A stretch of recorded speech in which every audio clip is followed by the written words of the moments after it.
Olá, bem-vindos a mais um programa da Arte da Guerra com o embaixador Francisco Seixas da Costa. Desta vez para começarmos por falar pela questão chinesa, isto é, pela decisão do Partido Comunista Chinês de transformar o seu líder Xi Jinping numa figura ainda mais importante no edifício burocrático do partido e do governo, tornando a sua presença à frente da China num aumento de poder que talvez não estivesse nas mãos, não estivesse nas contas do resto do mundo. Isto é claramente um sinal para o interior, mas creio que principalmente para o exterior. Não lhe parece que é assim, Sr. Embaixador?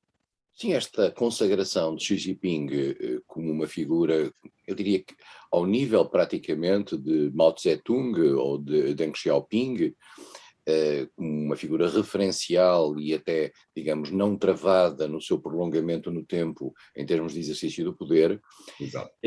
demonstra, em primeiro lugar, a força objetiva que Xi Jinping ganhou no contexto do Partido Comunista da China, que é o elemento central daquilo que é o poder executivo da China.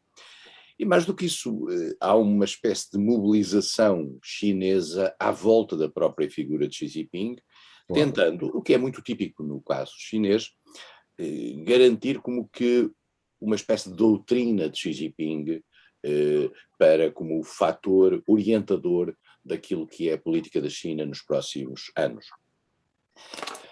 A sensação que se tem é que a China vive um tempo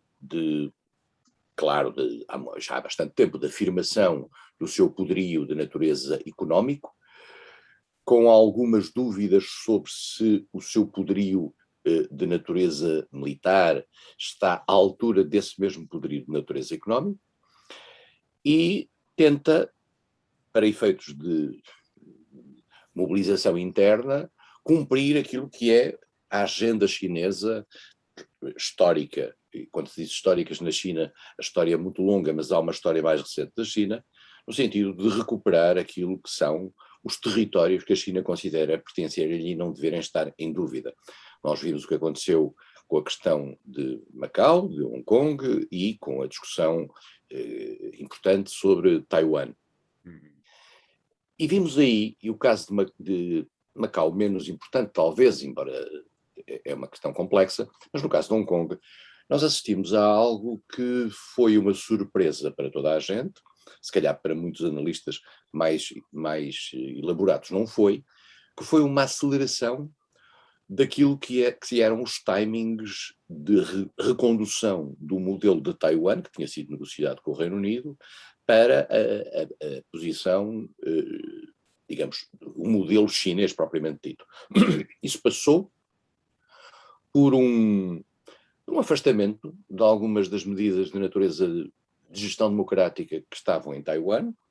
Mais do que isso, passou pela repressão de quantos queriam manter uma certa margem de liberdade daquilo que era o template, mais ou menos, de democracia ocidental que existia em Taiwan, e a China foi absolutamente irredutível nesse aspecto.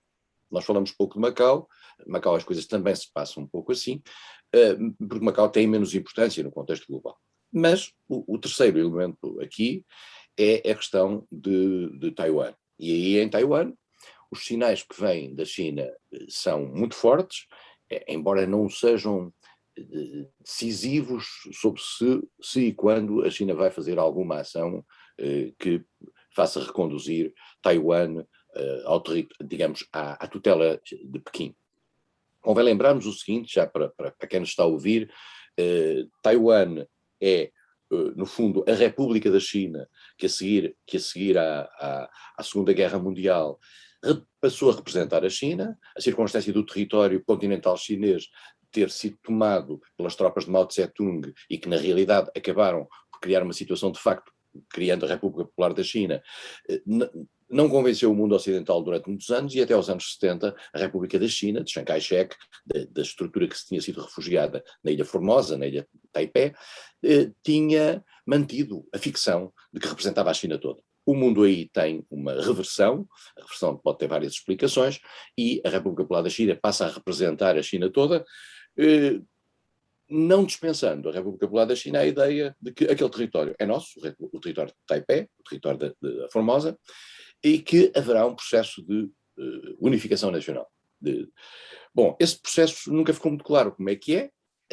A dúvida é se será por via violenta, por via de vontade. A ideia que havia era por via de vontade, mas não parece haver uma vontade maioritária dentro de Taipei, no sentido de Taiwan, no sentido de regressar à China. E isto cria agora aqui uma situação complexa.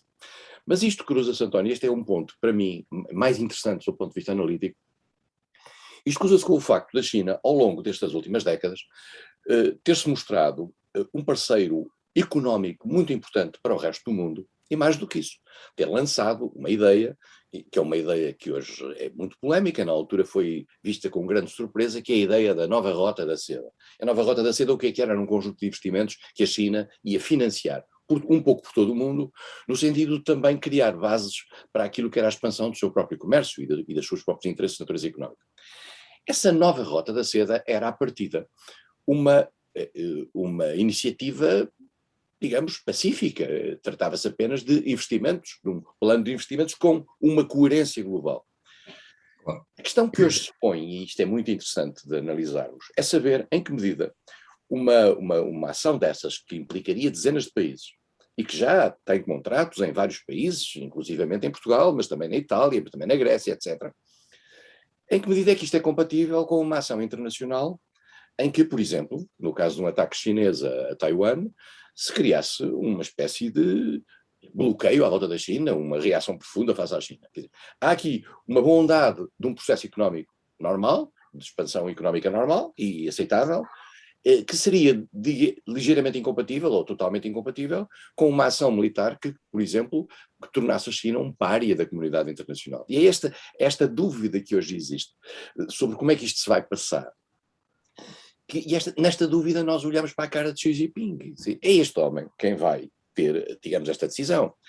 Porque há aqui uma coisa também muito interessante, também no ponto de vista analítico, que é o seguinte: nós sabemos como é que o processo decisório se passa num país como os Estados Unidos, ou como a França, ou como o Reino Unido, ou como a Itália, ou em Portugal. Nós sabemos, há checks and balances, há governos e oposição, há parlamentos, há decisões, etc.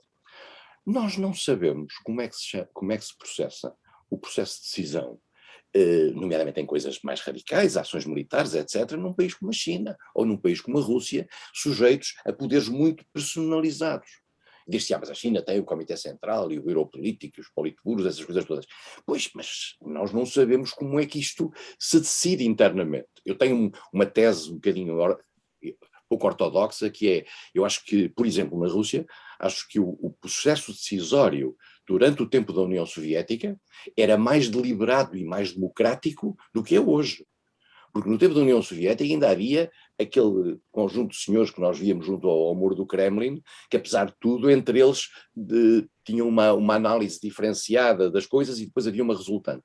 Agora não, nós sabemos que está tudo nas mãos do Sr. Vladimir Putin. Nós não sabemos como é que era o processo do Comitê Central na China. Sabemos é que é hoje que a posição de Xi Jinping, até pela eu diria, do endeusamento nacional que está a ter, é a figura-chave de tudo isto. E por isso mesmo, nós olhamos hoje, quase como olhávamos no tempo da União Soviética, olhamos hoje para a coreografia como um elemento fundamental para tentarmos perceber um pouco semioticamente o que é que isto significa. E damos-nos conta de que há fatores interessantes, por exemplo, o facto de Xi Jinping e Joe Biden terem assinado uma declaração conjunta, outro dia, quando da Cimeira do Clima, no sentido de fazerem um certo comprometimento, que é também, de certa maneira, um sentido de responsabilidade face à comunidade internacional perante uma questão vital, é um sinal simpático. O facto de haver esta semana contactos ainda não cara a cara, porque Xi Jinping é um homem cuidadoso com a sua saúde desde o início da pandemia, que não sai da China. Exatamente. Portanto, é o homem do Zoom como nós. E portanto, Xi Jinping vai ter um encontro deste género com o Joe Biden. E há aparentemente, quer da parte da China, quer da parte dos Estados Unidos, o interesse em definir, digamos, o espaço das divergências. provavelmente vão tentar encontrar um denominador comum em algumas coisas, sendo que as divergências são muitas. E a mais importante, volto a dizê-la, é a questão de Taiwan e é o modo como a China se portará face a Taiwan. Já houve declarações mais duras, já houve declarações menos duras, mas há uma coisa na China que hoje em dia mudou, é o tempo. Nós habituámos-nos sempre a ver a China quase pelos livros. A China tem tempo para tudo. O tempo não conta. Dizia-se aquela graça com Deng Xiaoping quando lhe perguntaram o que é que achou do efeito da Revolução Francesa. Ainda é cedo para tirarmos essas conclusões. Mas há de facto hoje uma aceleração da vida na China. Claro. Eu acho que Xi Jinping já está, digamos, com os calendários da contemporaneidade. Já não está à espera dos tempos e dessa maturação dos tempos. E isso é que o Ocidente não sabe. Nós estamos com a China a aprender uma realidade nova. E Xi Jinping é uma figura muito complexa neste quadro internacional. O Xi Jinping está nessa realidade, nesse tempo novo, mas sem a maçada de eleições de 4 em 4 anos. Claro, esse aborrecimento, quer dizer, eleições há, só que são normalmente, digamos, com pessoas cuja qualidade já se sabe que dá num certo resultado, quer dizer, Claro. A gestão em países autoritários tem o problema de poder ter, digamos, revoltas internas e coisas do género, mas tem essa facilidade, que é não ter, como o António disse, essas eleições de 4 em 4 anos, o escrutínio e a mudança de governo, etc. E, portanto, nós sabemos exatamente qual é o leque de partidos que estará nas próximas eleições na China. Exato. É um leque fechado, digamos. Claro, claro. Muito bem, vamos fazer aqui o primeiro intervalo, voltamos já de seguida com um novo tema. Até lá.